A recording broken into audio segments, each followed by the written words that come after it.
ओम साई राम। आज हम श्री साई सचरित्र के अध्याय 6 का पठन शुरू कर रहे हैं।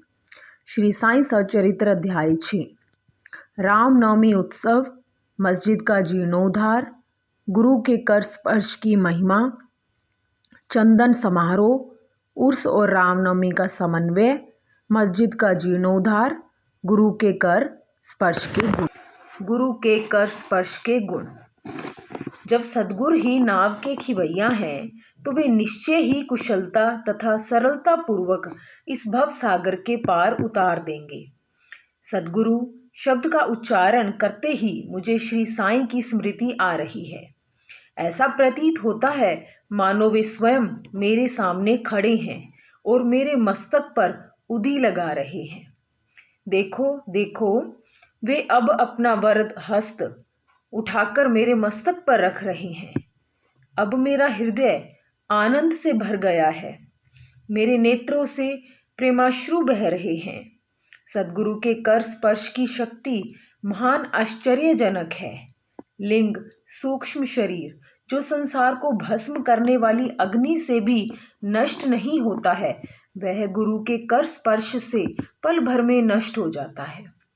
अनेक जन्मों के समस्त पाप नष्ट हो जाते हैं। ऐसे व्यक्ति जिन्हें धार्मिक और ईश्वरीय प्रसंगों में पूर्ण अरुचि है, उनके भी मन स्थिर हो जाते हैं। श्री साईं बाबा के मनोहर रूप के दर्शन कर कंठ प्रफुल्लता से रुंध जाता है।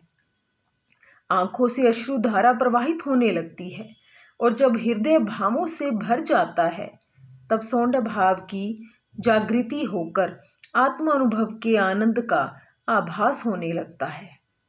मैं और तू का भेद द्वैत भाव नष्ट हो जाता है और तत्क्षण ही ब्रह्म के साथ अभिन्नता प्राप्त हो जाती है। जब मैं धार्मिक ग्रंथों का पठन करता हूँ, तो क्षण क्षण में सद्गुरु की स्मृति हो आती है।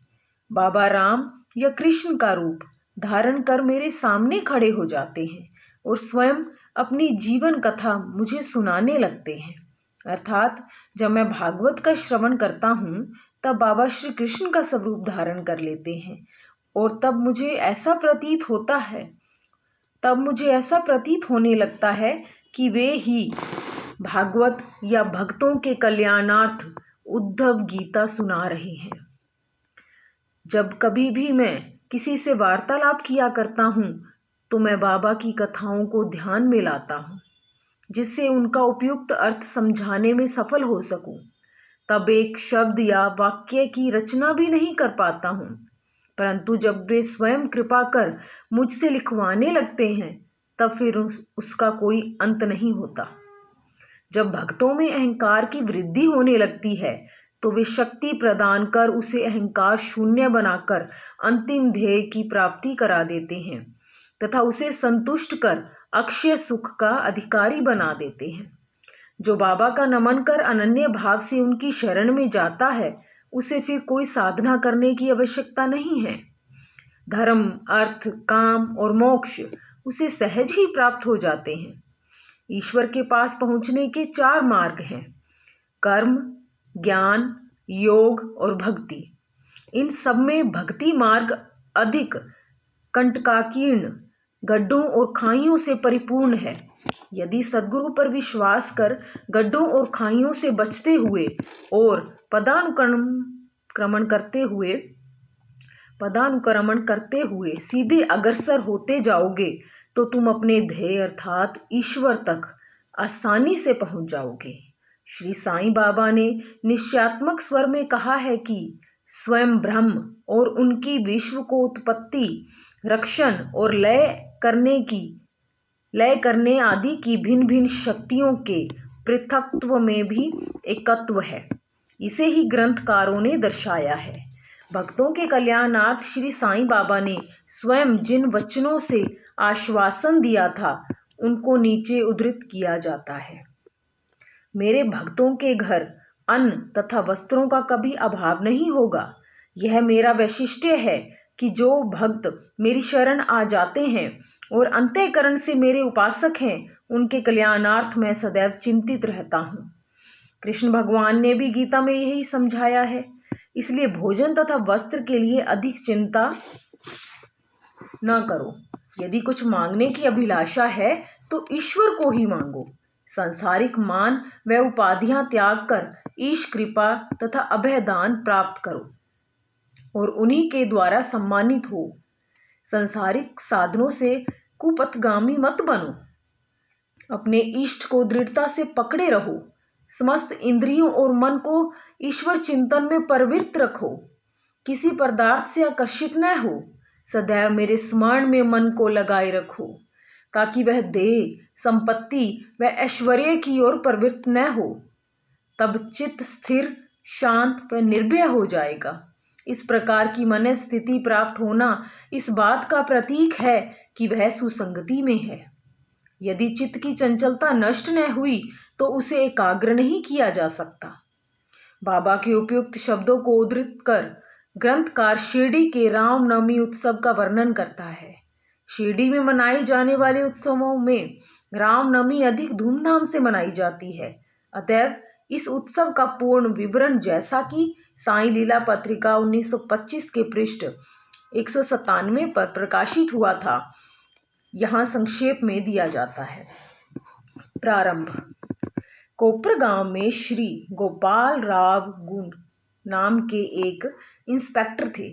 वे बाबा के परम भक्त थे। उनकी 3 स्त्रियां थीं, परंतु एक के भी संतान न थी।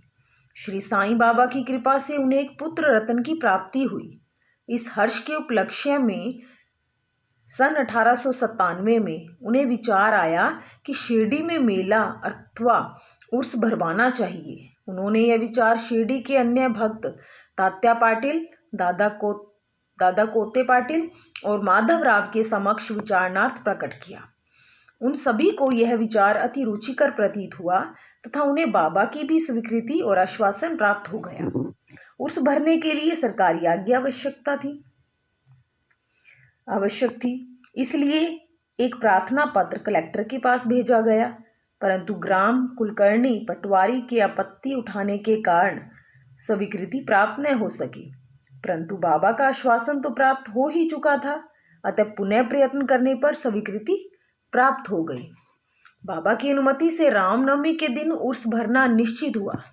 ऐसा प्रतीत होता है कि कुछ निष्कर्ष ध्यान में रखकर ही उन्होंने ऐसी आज्ञा दी, अर्थात उर्स व रामनवमी के उत्सवों का एकीकरण तथा हिंदू मुस्लिम एकता, जो भविष्य की घटनाओं से ही स्पष्ट है कि यह ध्येय पूर्ण सफल हुआ।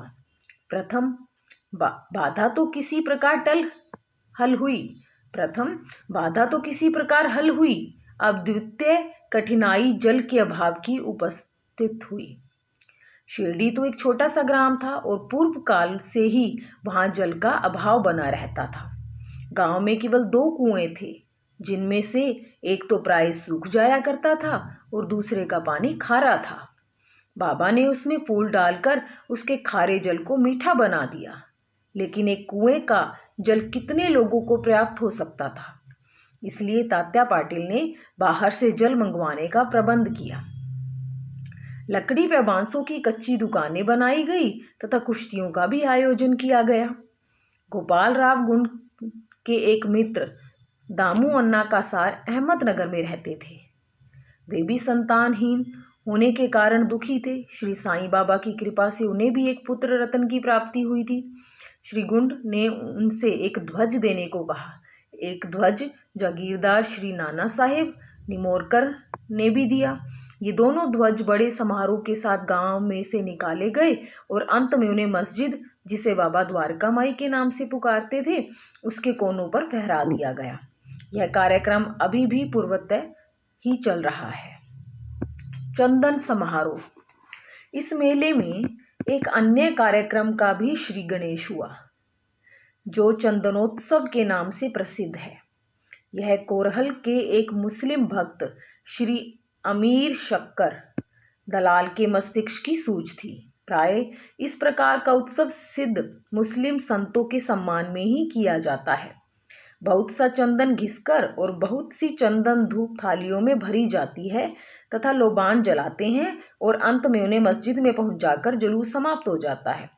थालियों का चंदन और धूप नीम पर और मस्जिद की दीवारों पर डाल दिया जाता है। इस उत्सव का प्रबंध प्रथम 3 वर्षों तक श्री अमीर शक्कर ने किया और उनके पश्चात उनकी धर्मपत्नी ने किया। इस प्रकार हिंदुओं द्वारा ध्वज व मुसलमानों के द्वारा चंदन का जुलूस एक साथ चलने लगा और अभी तक उसी तरह चल रहा है। प्रबंध। रामनवमी का दिन श्री साईं बाबा के भक्तों को अत्यंत ही प्रिय और पवित्र है। कार्य करने के लिए बहुत से स्वयंसेवक तैयार हो जाते थे और वे मेले के प्रबंध में सक्रिय भाग लेते थे।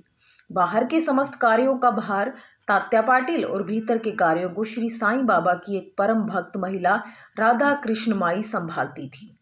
इस अवसर पर उनका निवास स्थान अतिथियों से परिपूर्ण रहता और उन्हें सब लोगों की आवश्यकताओं का भी ध्यान रखना पड़ता था। साथ ही वे मेले की समस्त आवश्यक वस्तुओं का भी प्रबंध करती थी। दूसरा कार्य जो वे स्वयं खुशी से किया करती वह था मस्जिद की सफाई करना, चूना पोतना आदि। मस्जिद की फर्श तथा दीवारें निरंतर धूनी जलने के कारण काली पड़ गई थी। जब रात्रि को बाबा चावड़ी में विश्राम करने चले जाते तब वे यह कार्य कर लिया करती थी। समस्त वस्तुएं धूनी सहित बाहर निकालनी पड़ती थी और सफाई व पुताई हो जाने के पश्चात पूर्वतः सजा दी जाती थी। बाबा का अत्यंत प्रिय कार्य गरीबों को भोजन कराना भी इस कार्यक्रम का एक अंग था। इस कार्य के लिए वृद्ध भोज का आयोजन किया जाता था और अनेक प्रकार की मिठाइयां बनाई जाती थी। यह सब कार्य राधा कृष्ण माई के निवास स्थान पर ही होता था। बहुत से धनाढ्य व श्रीमंत भक्त इस कार्य में आर्थिक सहायता पहुंचाते थे। उर्स का रामनवमी के त्योहार में समन्वय। सब कार्यक्रम इसी तरह उत्तम प्रकार से चलता रहा और मेले का महत्व शनै शनै बढ़ता ही गया। सन 1911 में एक परिवर्तन हुआ। एक भक्त कृष्ण राव जोगेश्वर भीष्म श्री साईं सगुपासना के लेखक अमरावती के दादा साहेब खारपड़े के साथ मेले के एक दिन पूर्व शिरडी के दीक्षित वाड़े में ठहरे। जब वे दालान में लेटे हुए विश्राम कर रहे थे तब उन्हें एक कल्पना सूझी। इसी समय श्री लक्ष्मण राव उपनाम काका महाजनी पूजन सामग्री लेकर मस्जिद की ओर जा रहे थे। उन दोनों में विचार विनिमय होने लगा और उन्होंने सोचा कि शिरडी में उर्स व मेला ठीक रामनवमी के दिन ही भरता है। इसमें अवश्य ही कोई गूढ़ रहस्य निहित है। रामनवमी का दिन हिंदुओं को बहुत ही प्रिय है। कितना अच्छा हो यदि रामनवमी उत्सव अर्थात श्री राम का जन्म दिवस का भी श्री गणेश कर दिया जाए। काका महाजनी को यह विचार रुचिकर प्रतीत हुआ। अब मुख्य कठिनाई हरिदास के मिलने की थी, जो इस शुभ अवसर पर कीर्तन व ईश्वर गुणानुवाद कर सके। परंतु भीष्म ने इस समस्या को हल कर दिया। उन्होंने कहा कि मेरा स्वर रचित राम आख्यान, जिसमें राम जन्म का वर्णन है, तैयार हो चुका है। मैं उसका ही कीर्तन करूंगा और तुम हारमोनियम पर साथ करना तथा राधा कृष्ण माई सोंठ और शक्कर मिश्रित चूर्ण तैयार कर देगी। तब वे दोनों शीघ्र ही बाबा की स्वीकृति प्राप्त करने हेतु मस्जिद को गए। बाबा तो अंतर्यामी थे, उन्हें तो सब ज्ञान था कि वाड़े में क्या क्या हो रहा है। बाबा ने महाजनी से प्रश्न किया कि वहां क्या चल रहा था। इस आकस्मिक प्रश्न से महाजनी घबरा गए और बाबा के शब्दों का अभिप्राय न समझ सकने के कारण वे स्तब्ध होकर खड़े रह गए। तब बाबा ने भीष्म से पूछा कि क्या बात है। भीष्म ने रामनवमी उत्सव मनाने का विचार बाबा के समक्ष प्रस्तुत किया तथा स्वीकृति देने की प्रार्थना की। बाबा ने भी सहर्ष अनुमति दे दी। सभी भक्त हर्षित हुए और राम जन्मोत्सव मनाने की तैयारियां करने लगे। दूसरे दिन रंग बिरंगी झंडियों से मस्जिद सजा दी गई। श्रीमती राधा कृष्ण माई ने एक झूला लाकर बाबा के आसन के समक्ष रख दिया और फिर उत्सव प्रारंभ हो गया। भीष्म कीर्तन करने को खड़े हो गए और महाजनी हारमोनियम पर उनका साथ करने लगे। तभी बाबा ने महाजनी को बुलावा भेजा। यहाँ महाजनी शंकित थे कि बाबा उत्सव मनाने को आज्ञा देंगे भी या नहीं, परंतु जब वे बाबा के समीप पहुंचे तो बाबा ने उनसे प्रश्न किया, यह सब क्या है? यह झूला क्यों रखा गया है? महाजनी ने बतलाया कि रामनवमी का कार्यक्रम प्रारंभ हो गया है और इसी कारण ये पालना यहाँ रखा गया है। बाबा ने निम्बर पर से 2 हार उठाए। उनमें से एक हार तो उन्होंने काका जी के गले में डाल दिया तथा दूसरा भीष्म के लिए भेज दिया। अब कीर्तन प्रारंभ हो गया था। कीर्तन समाप्त हुआ तब श्री राजा राम की उच्च स्वर से जय जयकार हुई। कीर्तन के स्थान पर गुलाल की वर्षा की गई। जब हर कोई प्रसन्नता से झूम रहा था तब अचानक ही एक गरजती हुई ध्वनि उनके कानों पर पड़ी। वस्तुतः जिस समय गुलाल की वर्षा हो रही थी तो उसके कुछ कण अनायास ही बाबा की आंख में चले गए। तब बाबा एकदम क्रुद्ध होकर उच्च स्वर में अपशब्द कहने व कोसने लगे। यह दृश्य देखकर सब लोग भयभीत होकर सिटपिटाने लगे।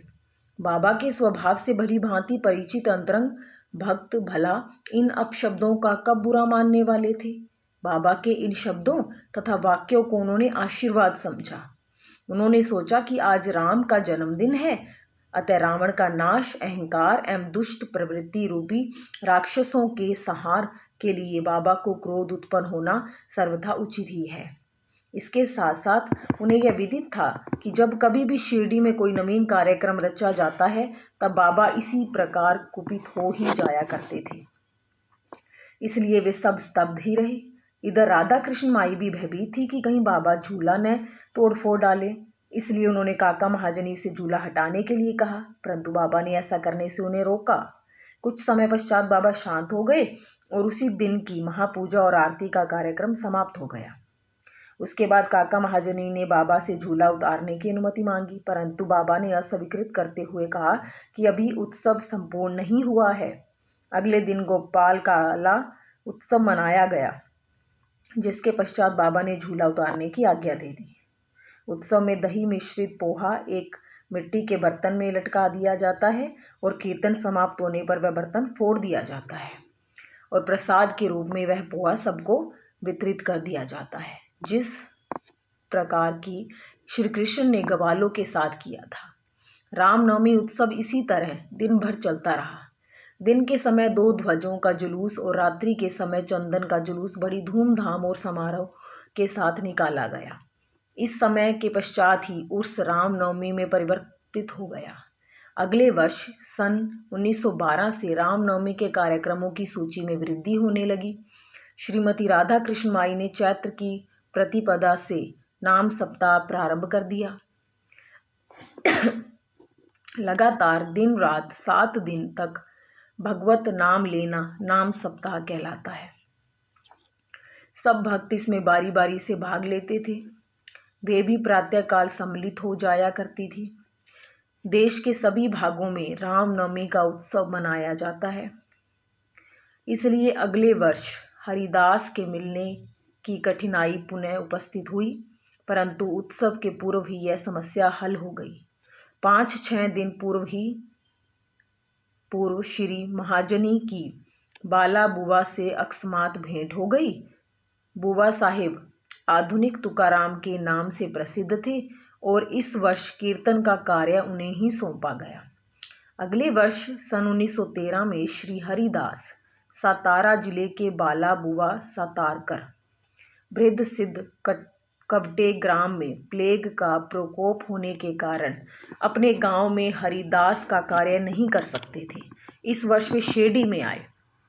काका साहेब दीक्षित ने उनके कीर्तन के लिए बाबा से अनुमति प्राप्त की। बाबा ने भी उन्हें यथेष्ट पुरस्कार दिया। सन 1914 से हरिदास की कठिनाई बाबा ने सदैव के लिए हल कर दी। उन्होंने यह कार्य स्थायी रूप से दास गणु महाराज को सौंप दिया। तब से वे इस कार्य को उत्तम रीति से सफलता और विद्वत्ता पूर्ण लगन से निभाते रहे। सन 1912 से उत्सव के अवसर पर लोगों की संख्या में उत्तरोत्तर वृद्धि होने लगी। चैत्र शुक्ल अष्टमी से द्वादशी तक शिरडी में लोगों की संख्या इतनी अधिक वृद्धि हो जाया करती थी मानो मधुमक्खी का छत्ता ही लगा हो। दुकानों की संख्या में वृद्धि हो गई। प्रसिद्ध पहलवानों की कुश्तियां होने लगी। गरीबों को वृद्ध स्तर पर भोजन कराया जाने लगा। राधा कृष्ण माई के घोर परिश्रम के फलस्वरूप शिरडी को संस्थान का रूप मिला। संपत्ति भी दिन प्रतिदिन बढ़ने लगी। एक सुंदर घोड़ा पालकी, रथ और चांदी की अन्य वस्तुएं, बर्तन, पात्र, शीशे इत्यादि भक्तों ने उपहार में भेंट किए। उत्सव के अवसर पर हाथी भी बुलाया जाता था।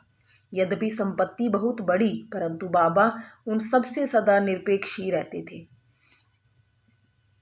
वे सदैव उसे उपेक्षा की दृष्टि से देखते और सदैव की भांति ही साधारण वेशभूषा धारण करते थे।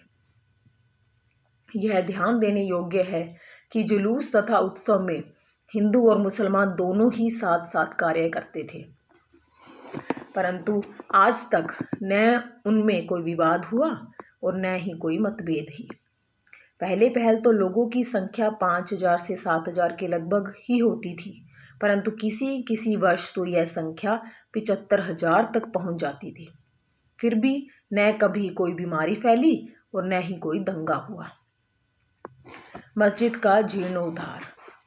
जिस प्रकार उर्स या मेला लगाने का विचार प्रथमतः श्री गोपाल गोंड को आया था, उसी प्रकार मस्जिद के जीर्णोद्धार का विचार भी प्रथमतः उन्हें ही आया। उन्होंने इस कार्य के निमित्त पत्थर एकत्रित कर उन्हें वर्गाकार करवाया, परंतु इस कार्य का श्रेय उन्हें प्राप्त नहीं होना था। वह सुयश तो नाना साहेब चांदोरकर के लिए ही सुरक्षित था और फर्श का कार्य काका साहेब दीक्षित के लिए। प्रारंभ में बाबा ने इन कार्यों के लिए स्वीकृति नहीं दी, परंतु स्थानीय भक्त मालसापति के आग्रह करने से बाबा की स्वीकृति प्राप्त हो गई और एक रात में ही मस्जिद का पूरा फर्श बन गया। अभी तक बाबा एक टाट के टुकड़े पर ही बैठते थे। अब उस टाट के टुकड़े को वहां से हटाकर उसके स्थान पर एक छोटी सी गद्दी बिछा दी गई। सन 1911 में सभा मंडप भी घोर परिश्रम के उपरांत ठीक हो गया। मस्जिद का आंगन बहुत छोटा तथा असुविधाजनक था। काका साहिब दीक्षित आंगन को बढ़ाकर उसके ऊपर छप्पर बनवाना चाहते थे। यथेष्ट द्रव्य राशि व्यय कर उन्होंने लोहे के खंभे, बलियां व कैंचियां मोल ली और कार्य भी प्रारंभ हो गया। दिन रात परिश्रम कर भक्तों ने लोहे के खंभे जमीन में गाड़े। जब दूसरे दिन बाबा चावड़ी से लौटे, उन्होंने उन खंभों को उखाड़ कर फेंक दिया और अति क्रोधित हो गए।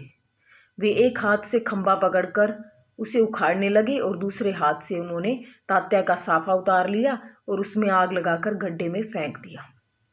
बाबा के नेत्र जलते हुए अंगारे के सदृश लाल हो गए। किसी को भी उनकी ओर आंख उठाकर देखने का साहस नहीं होता था। सभी बुरी तरह भयभीत होकर विचलित होने लगे कि अब क्या होगा। भागोजी शिंदे, बाबा के एक कोढ़ी भक्त, कुछ साहस कर आगे बढ़े, पर बाबा ने उन्हें धक्का देकर पीछे धकेल दिया। माधवराव की भी वही गति हुई। बाबा उनके ऊपर भी ईंट के ढेले फेंकने लगे। जो भी उन्हें शांत करने गया, उसकी वही दशा हुई।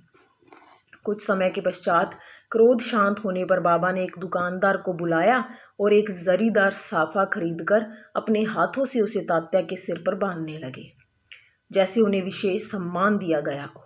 यह विचित्र व्यवहार देखकर भक्तों को आश्चर्य हुआ। वे समझ नहीं पा रहे थे कि किस अज्ञात कारण से बाबा इतने क्रोधित हुए। उन्होंने तात्या को क्यों पीटा और तत्क्षण ही उनका क्रोध शांत क्यों हो गया। बाबा कभी कभी अति गंभीर तथा शांत मुद्रा में रहते थे और बड़े प्रेम पूर्वक वार्तालाप किया करते थे, परंतु अनायास ही बिना किसी गोचर कारण के वे क्रोधित हो जाया करते थे। ऐसी घटनाएं देखने में आ चुकी हैं, परंतु मैं इसका निर्णय नहीं कर सकता कि उनमें से कौन सी लिखूं और कौन सी छोड़ूं। अतः जिस क्रम में वे याद आती जाएंगी, उसी प्रकार उनका वर्णन किया जाएगा। अगले अध्याय में बाबा यवन है या हिंदू, इसका विवेचन किया जाएगा तथा योग, साधन, शक्ति और विषयों पर भी विचार किया जाएगा। श्री सद्गुरु साईनाथ अर्पणमस्तु। शुभम भवन्तु। सप्ताहपरायण प्रथम विश्राम। बोलो श्री साईनाथ महाराज की जय।